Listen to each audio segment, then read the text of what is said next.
armory disc golfers, are you tired of your wimpy little Firebirds flipping over in headwinds because you've got such a cannon of an arm that you need something more reliable? Well, have we got the disc for you, the Lone Star Disc Chupacabra. This is a very overstable fairway driver, and if you're looking for a meat hook, well, forget beef. Boys, we got Chupacabra on the menu.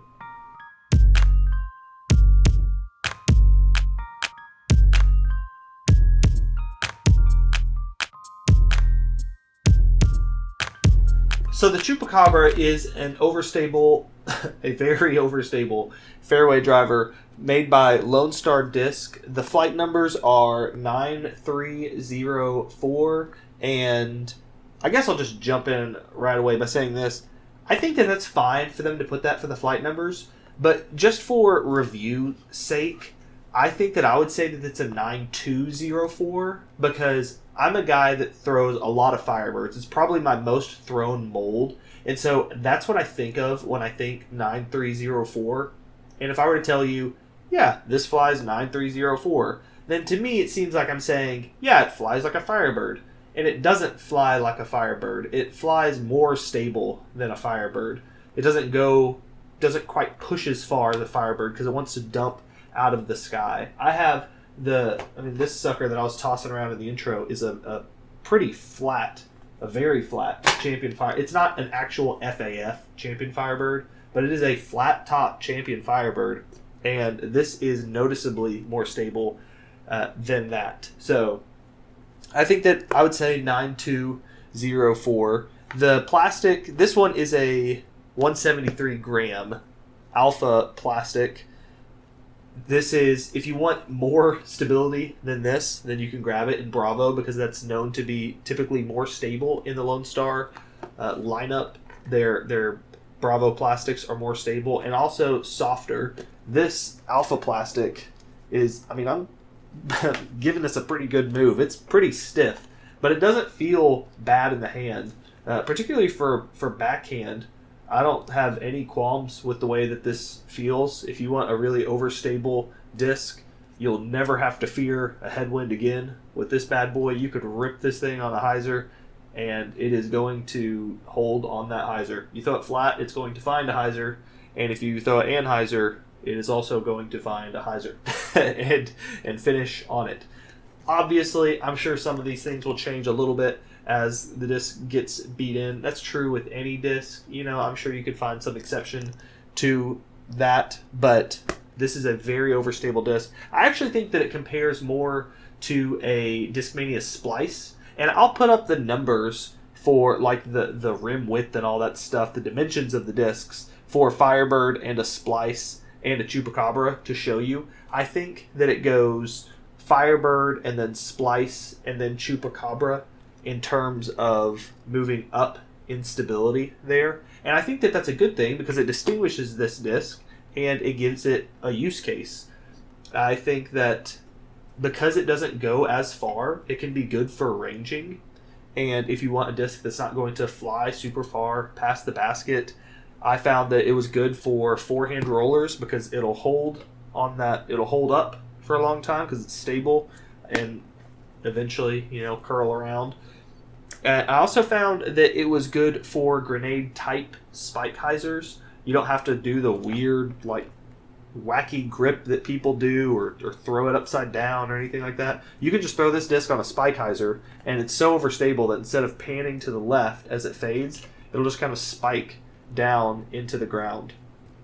So I think that that's very useful, a very helpful thing to have in the bag because, the situations come up when you need to throw it over a bush or something like that where a grenade type shot is helpful. So it's good.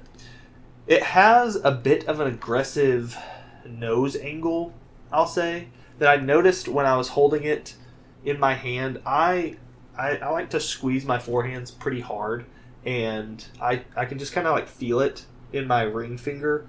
I don't know if that is because I throw so many Firebirds that just, anything different in my hand is noticed. My body, feels like some foreign substance is on my hand because it's not a Firebird. I don't know if that's what's going on or what, but it does have a bit more of an aggressive nose angle on the very bottom side of it than the Firebird does. So take that for what you will. This particular disc is not the flattest one. Obviously, you could find alpha chupacabras that are flat or pop top, like with every other disc, that's going to vary a little bit. But this one had a little bit of dome to it. Still, didn't make it very glidey. Didn't seem to affect the stability much either. So I wouldn't worry about trying to find the exact right one. These suckers are going to be very stable. If you want something in that slot, I think that it's a good disc to try out for it. I will jump into some field footage and some on-course footage, and we will walk through that. This is the Lone Star Disc Chupacabra.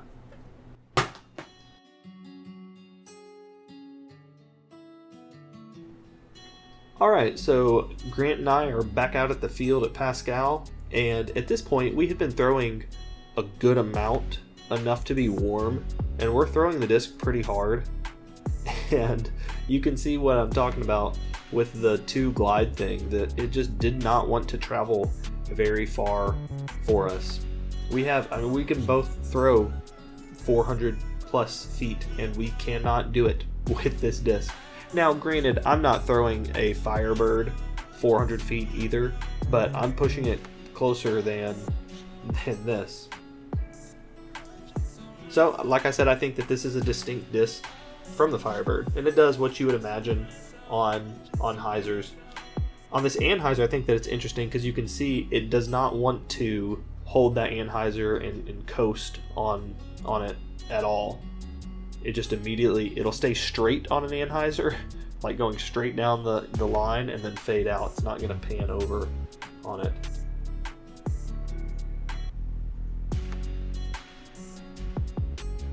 If you have problems rolling over your wrist or something on your forehand and you just want a crutch, I don't recommend that in terms of getting better at disc golf, but I know that people like to just grab really overstable discs because they know at least they're going to hyzer.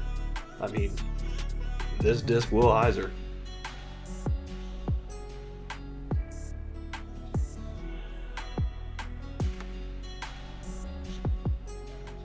And now I'm going to jump into a couple of on-course shots for you.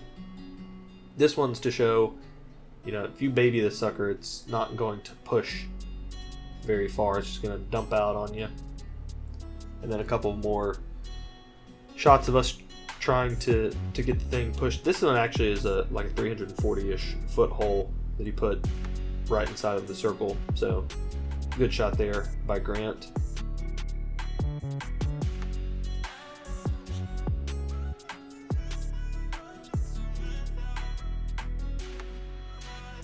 And this next clip is a good example of the ranging like I was talking about. You can see the disc just doesn't want to glide, just doesn't go anywhere. So it's a good example of that. And I'm going to finish it up by showing you the forehand roller and the grenade spike hyzer that I keep talking so much about.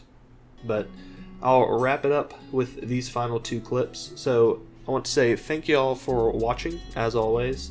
Like the video if you haven't already. If you've stuck around to the end, comment to let us know what sort of videos you would like to see in the future, and subscribe because we've got more coming at you. We have Chupacabras for sale now on armorydiscgolf.com. Head over there, pick one up, give it a twirl, give it a toss. We will see y'all in the next video.